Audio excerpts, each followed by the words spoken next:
मेरो गाउँको मान्छे त धेरै यसो अब पार्टी विशेषमै अत्याधिक रूपमा छन् भन्ने लाग्थ्यो।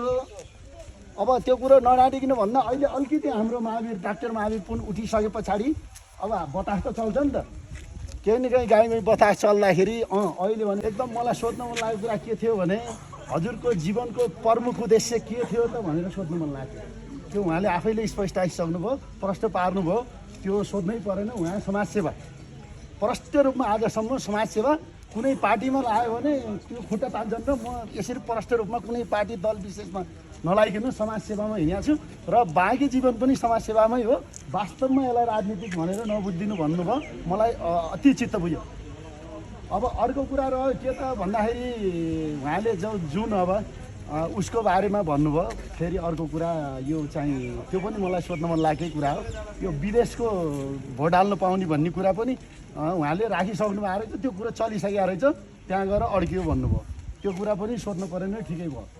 अब अनि अर्को कुरा कुनै दल विशेषले हजुरलाई चाहिँ प्रस्ताव गरेनन् किन यसरी स्वतन्त्र आउनुभयो त भनेको, त्यसको विषयमा नि उहाँले प्रश्न पार्नुभयो। मलाई सोध्न मन लागेको कुरो पहिल्यै भनिदिनु, केही सोध्नु बाँकै रहेन, बाँकी नै रहेन। मलाई सोध्न मन लागेकै त्यही हो क्या। किन त भन्दा आजसम्म हामीलाई विभिन्न पार्टीले दलको रूपमा झुक्क्या ठगे, पटक पटक हामीलाई चाहिँ उनीहरूले जाल जेलमा मात्र। आजसम्म उहाँले भन्नुभयो उहाँ 49 सालमा नेपाल भित्रिनुभयो, विदेशको चाहिँ आफ्नो अध्ययन पश्चात भने 2046 सालदेखिको आजसम्मको यो राजनीतिक परिवेश राम्रोसँग राजनीतिक नगरे पनि अध्ययन गरिएको छ केही भन्ने आफूलाई लाग्छ।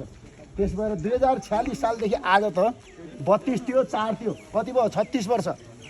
36 वर्षसम्म देश यस्तो हालत हुन्छ।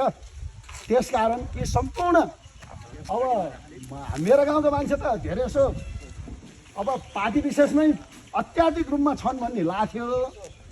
अब त्यो कुरो नडाँटिकन भन्दा अहिले अलिकति हाम्रो महावीर डाक्टर महावीर पुन उठिसके पछाडि अब बतास त चल्छ नि त, केही न केही गाईमै बतास चल्दाखेरि अहिले भने मैले त 6 वर्ष अगाडि बुझाए हो होइन। अहिले चाहिँ केही बुझाएको छन् यिनीहरूले, केही परिवर्तन आउँछ भन्ने मलाई एउटा आशा छन् है। मैले चाहिँ अब उड्दै गरेको स्वतन्त्रबाट उड्दै गरेको हाम्रो डाक्टर महावीर पुनज्यूलाई यस पनि विश्वस्त बनाउन चाहन्छु। अब चाहिँ झोलेबाट केही मुक्त राख्छन् कि मान्छे भन्ने मैले अनुमान गरेको छु। अब साथसाथै मेरो आफ्नो परिचय पनि यहाँ जोड्नै पर्यो। अब यहाँका भाइ त सबैलाई थाहा छ, त्यही पनि हाम्रो उम्मेदवारलाई त बताउनु पर्यो।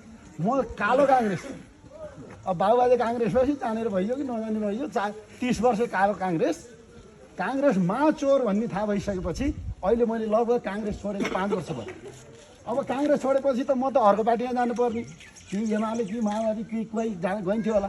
तिनीहरू पनि बुझ्दै जाँदा चोर, एमाले काङ्ग्रेस माओवादी तिनटै पार्टी चोर हो भनेर यहीँ पनि आजै पनि भन्न चाहन्छु। केही व्यक्ति राम्रा व्यक्ति छन् है त्यहाँ, त्यो गन्नेमा हुन्न, त्यो चाहिँ कोही पर्सेन्टमा हुन्न। त्यस्ता व्यक्ति जस्तै म उदाहरण दिन्छु, नेपाली काङ्ग्रेसमा सुनिल शर्मा, डाक्टर सुनिल शर्मा, चन्द्र भण्डारी जस्ता मान्छे, एमालेमा भीमरावल जस्ता मान्छे। अब यिनलाई त पार्टीले बाइकट गर्यो नि त, भीमरावलाई बाइकटै गर्यो होइन। त्यस्तै चाहिँ राम्रा उहाँ अघि पुन्ज्यूले भने जस्तो राम्रा व्यक्ति सबै पार्टीमा पनि राम्रा सांसद बाध्यताले त्यहाँबाट आफू उठ्न पर्ने भएर बाध्यताले चाहिँ त्यो पार्टी छोड्न नसकेर त्यस्ता राम्रा व्यक्ति पनि आउन सक्छन् र त्यस्ता व्यक्तिको म टिम बनाउनु भन्नुभएको छ।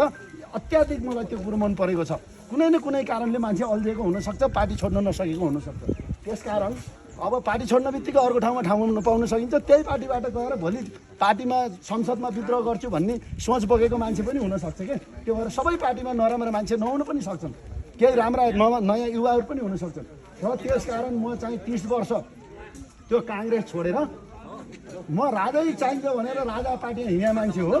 तर त्यो राजा हिँडे तापनि म रापरपा त्यति खुङखार रापरपा होइन, राजा चाहिन्छ भन्ने खालको मान्छे त हुँ।